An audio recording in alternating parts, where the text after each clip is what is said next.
എൻ്റെ പേര് മോളി ജോൺ. ഞാൻ കൊടുങ്ങല്ലൂരിൽ നിന്ന് വരുന്നത്. 2018 ഞാൻ ഇവിടെ വന്ന് ഉടമ്പടി എടുത്തത്. അന്ന് ഉടമ്പടിയിൽ വെച്ച നിയോഗങ്ങളിൽ 4 നിയോഗവും ദൈവം എനിക്ക് സാധിച്ചു തന്നു. ഞാൻ മാർച്ചിൽ ഇവിടെ വന്ന് സാക്ഷ്യം പറഞ്ഞിരുന്നു. പിന്നെ അതിൽ വെച്ചിരുന്ന ഒരു നിയോഗം എൻ്റെ മോളുടെ OET എക്സാം ആയിരുന്നു. അത് 2 വട്ടം അവൾ എഴുതി. ആ 2 വട്ടം എഴുതിയതും അവൾക്ക് നല്ല എളുപ്പമായിരുന്നു. പക്ഷേ ആ 2 വട്ടം അവൾക്ക് കിട്ടിയില്ല. അതിൻ്റെ ഇടയിൽ അവൾ റിവാലുവേഷന് കൊടുത്തു, അതും കിട്ടിയില്ല. ഇപ്പോൾ ഈ കഴിഞ്ഞ മെയ് 7 അവൾ 3ാമതും എഴുതി കഴിഞ്ഞ് പുറത്തേക്ക് വന്നപ്പോൾ അവൾ എന്നോട് പറഞ്ഞു, ഇത് ഞാൻ തോൽക്കും, ഒട്ടും കിട്ടിയില്ല, എനിക്ക് ഭയങ്കര ബുദ്ധിമുട്ടായിരുന്നു എന്ന് പറഞ്ഞു. അപ്പോൾ ഞാൻ പറഞ്ഞു, എന്തായാലും നമുക്ക് കൃപാസനത്തിൽ ഉടമ്പടി എടുത്തിട്ടുണ്ടല്ലോ, നമുക്കവിടെ പോവാമെന്ന് പറഞ്ഞു. അങ്ങനെ ഇന്നാണ് അവൾ റിസൾട്ട് വരുന്ന ദിവസം. അപ്പോൾ ഇന്ന് 26-ാം തീയതി ആയപ്പോൾ ഞങ്ങൾ കാലത്ത് എണീറ്റ് കഴിഞ്ഞ് ഇപ്പോൾ പള്ളിയിലേക്ക് വരേണ്ട നേരമായപ്പോൾ ഭയങ്കര കാറ്റും മഴയും. അപ്പോൾ അവൾ എന്നോട് പറഞ്ഞു, ഇന്ന് പോകണ്ട മമ്മി, നാളെ പോവാമെന്ന് പറഞ്ഞു.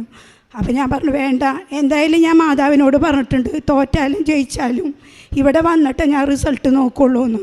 അങ്ങനെ അവിടെ നിന്ന് ഞങ്ങൾ പോന്നു. ബസ്സിൽ കയറിയിരിക്കുമ്പോഴും എനിക്ക് മാതാവിനോടുള്ള പ്രാർത്ഥന മാത്രമായിരുന്നു. ഞാൻ അപ്പം മാതാവിനെ ഒരു 360 എന്നുള്ളൊരു മാർക്ക് എന്നെ ബസ്സിലിരുന്നുകൊണ്ട് എന്നെ കാണിച്ചു തന്നു. ഞാൻ മാതാവിനോട് പറഞ്ഞത്, എൻ്റെ മോളി പരീക്ഷ എഴുതിയത് 0 ഒന്നും അവൾക്ക് കിട്ടിയിട്ടില്ല. ഇനി എന്തെങ്കിലും ചെയ്യാൻ പറ്റണമെങ്കിൽ മാതാവിന് മാത്രമേ ചെയ്യാൻ പറ്റുള്ളൂ. അങ്ങനെ ഞങ്ങളിവിടെ വന്നിരുന്നു. അച്ഛൻ്റെ ക്ലാസ് കേൾക്കണേൻ്റെ ഉള്ളിൽ 10:15 ഇപ്പോൾ അവളുടെ റിസൾട്ട് വന്നു. അവൾക്ക് അയർലൻഡ് സ്കോർ നൽകി മാതാവ് അനുഗ്രഹിച്ചു. പിന്നെ എനിക്ക് പറയാനുള്ളത് എൻ്റെ 2ാമത്തെ മകൻ്റെ സാക്ഷിയാണ്. അവന് 18 വയസ്സായിട്ടില്ല. അപ്പോൾ അതിന് മുന്നേ അവൻ വീട്ടിലുള്ളൊരു 2 വീലർ എടുത്ത് പുറത്തേക്ക് ഇറങ്ങിയപ്പോൾ തന്നെ അവന് പോലീസ് പിടിച്ചു. അപ്പോൾ തന്നെ അവരെൻ്റെ ഫോണിലേക്ക് വിളിച്ച് പറഞ്ഞു, മോൻ്റെ അവന് ഹെൽമെറ്റ് ഉണ്ടായില്ല, ലൈസൻസും ഇല്ല. പിന്നെ പോലീസ് കൈ കാണിച്ചപ്പോൾ അവൻ വണ്ടി നിർത്തിയില്ല. അപ്പോൾ എന്നെ വീട്ടിലേക്ക് പോലീസ് വിളിച്ചിട്ട് പറഞ്ഞു, മോനും വണ്ടിയും പേപ്പറും കൊണ്ട്, വണ്ടിയുടെ ബുക്കും പേപ്പറും കൊണ്ട് വേഗം സ്റ്റേഷനിലേക്ക് ചെല്ലാൻ പറഞ്ഞു. അങ്ങനെ ഞാനപ്പം സാറിനോട് പറഞ്ഞു, സാർ അവനിങ്ങനെ ലൈസൻസ് ഇല്ല എന്ന് പറഞ്ഞപ്പോൾ എന്നോട് പറഞ്ഞു, വണ്ടിയുടെ ബുക്കും പേപ്പറും കട്ട് ചെയ്യുമെന്ന് പറഞ്ഞു. അങ്ങനെ ഞാനും എൻ്റെ മകളും അവനും കൂടി സ്റ്റേഷനിലേക്ക് ചെന്നു. പോണ നേരത്തെ ഞാൻ മാതാവിനോട് പ്രാർത്ഥിച്ചു, ഒരു കുഴപ്പമില്ലാണ്ട് അവിടെ നിന്ന് എനിക്ക് പോരാൻ പറ്റണേ. കാരണം അവൻ +2ൻ്റെ റിസൾട്ട് കഴിഞ്ഞാൽ അവന് പുറത്തേക്ക് പോയി പഠിക്കണം എന്നുള്ളൊരു താല്പര്യമുണ്ട്. ഇനി അതിനെങ്ങാനും എൻ്റെ മകനെ ഇത് ബാധിക്കും എന്നുള്ള പേടിയും എനിക്കുണ്ടായിരുന്നു. ഞാൻ ഉടമ്പടി കാശ് രൂപം എടുത്ത് ഞാൻ സ്റ്റേഷനിലേക്ക് ചെന്നു. അവിടെ നിന്നുകൊണ്ട് ചെന്നപ്പോൾ അവിടെ എല്ലാവരും പറഞ്ഞു, SI എൻ്റെ മോനെ പിടിച്ചേക്കണം, അയാൾ ഒട്ടും വിട്ടു തരില്ല എന്ന് പറഞ്ഞു. അങ്ങനെ അവിടെ ചെന്ന മാതാവിനോട് പ്രാർത്ഥിച്ച് എൻ്റെ ഫലമായിട്ട് ഒരു കുഴപ്പം കൂടാണ്ട് ഒരു ചെറിയ പെറ്റി അടച്ച് എൻ്റെ മോനെ അവർ പറഞ്ഞു വിട്ടു.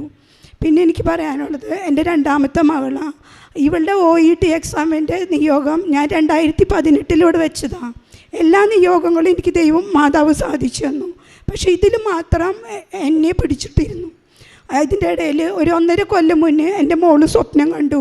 എൻ്റെ 2ാമത്തെ മകള് അവൾ മാതാവിനോട് ചോദിക്കണ്, ചേച്ചിയുടെ റിസൾട്ട് എഴുതുന്നുണ്ട്, എന്തായിരിക്കുന്നു? അപ്പം മാതാവ് അവളോട് പറഞ്ഞത് 1 കൊല്ലവും അയർലൻഡ് സ്കോറാണ് കണ്ടത്. അവൾ ഞങ്ങളോട് പറഞ്ഞു, മമ്മി UK അല്ല ചേച്ചിക്ക് കാണിച്ചു തരുന്നത്, അയർലൻഡാണ്.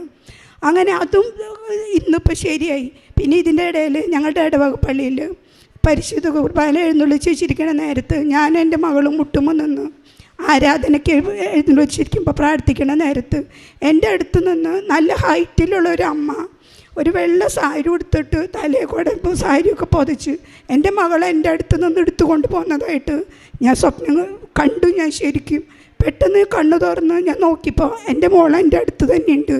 അപ്പം ഞാൻ മാതാവിനോട് പറയും, നീ തിരഞ്ഞെടുത്ത മോളല്ലേ എൻ്റെ, എന്നാലും ഇത്തിരി വൈകിയാലും ഏറ്റവും നല്ല കാര്യം നീ എൻ്റെ മകൾക്ക് തരുന്നുള്ള കുറച്ച് വിശ്വാസമുണ്ട്. ഇത് ഞാനിവിടെ വരുമ്പോഴും എൻ്റെ ഉള്ളിൽ അത് തന്നെയായിരുന്നു. കാരണം എൻ്റെ ഇടവക പള്ളിയിൽ എല്ലാ ദിവസവും 6:15 ഞാൻ കുർബാനയ്ക്ക് പോകും. കുർബാന കഴിഞ്ഞ് വീട്ടിൽ വന്ന് 7 മണിയാകുമ്പോൾ ഞാൻ അടുക്കളയിൽ കയറും. അടുക്കളയിലത്തെ ജോലികൾ ചെയ്യണം. എൻ്റെ ഉള്ളിൽ എല്ലാ ദിവസവും ഞാൻ അച്ഛൻ്റെ ധ്യാനം ഓണാക്കി വെച്ചിട്ട് ഞാൻ അടുക്കളയിൽ ധ്യാനം പണികൾ ചെയ്യുള്ളൂ. പരിശുദ്ധ കുർബാന അതിൻ്റെ ദിവ്യകാരുണ്യം എഴുന്നള്ളിക്കുന്ന നേരത്തും ഞാൻ അടുക്കളയിൽ മുട്ടുമ്പോൾ നിന്ന് മാതാവിനോട് പ്രാർത്ഥിക്കും. എൻ്റെ മോളുടെ OET, കാരണം ഇതിൻ്റെ ഇടയിൽ അവളുടെ കല്യാണം കഴിഞ്ഞു. ഞാൻ ഒട്ടും വിചാരിക്കാത്ത ഒരു കല്യാണമായിരുന്നു അവൾക്ക് ദൈവം വന്ന് ചേർത്തിയത്. അപ്പോൾ അവരുടെ വീട്ടുകാർക്ക് ഒരു സന്തോഷം കിട്ടാൻ വേണ്ടിയിട്ടായാലും എൻ്റെ മകളുടെ ഇപ്പോഴത്തെ ജോലി മെഡിക്കൽ കോളേജിൽ, തൃശ്ശൂർ മെഡിക്കൽ കോളേജിലായിരുന്നു. അത് 2 കൊല്ലം കഴിഞ്ഞു, അത് തീർന്നു. അപ്പം ഞാൻ മാതാവിനോട് പറഞ്ഞു, അത് തീർന്നാലും എൻ്റെ മകൾക്ക് അടുത്തൊരു ജോലി നീ കണ്ടെത്തി തരണം. അതും ദൈവം അനുഗ്രഹിച്ച് ഇന്ന് ഈ നിമിഷം മാതാവ് എനിക്ക് നിറവേറ്റി തന്നു. ഇത്രയധികം അനുഗ്രഹങ്ങൾ നൽകിയ മാതാവിനും ഉണ്ണിയേശുവിനും കോടാനുകോടി നന്ദി പറയുന്നു.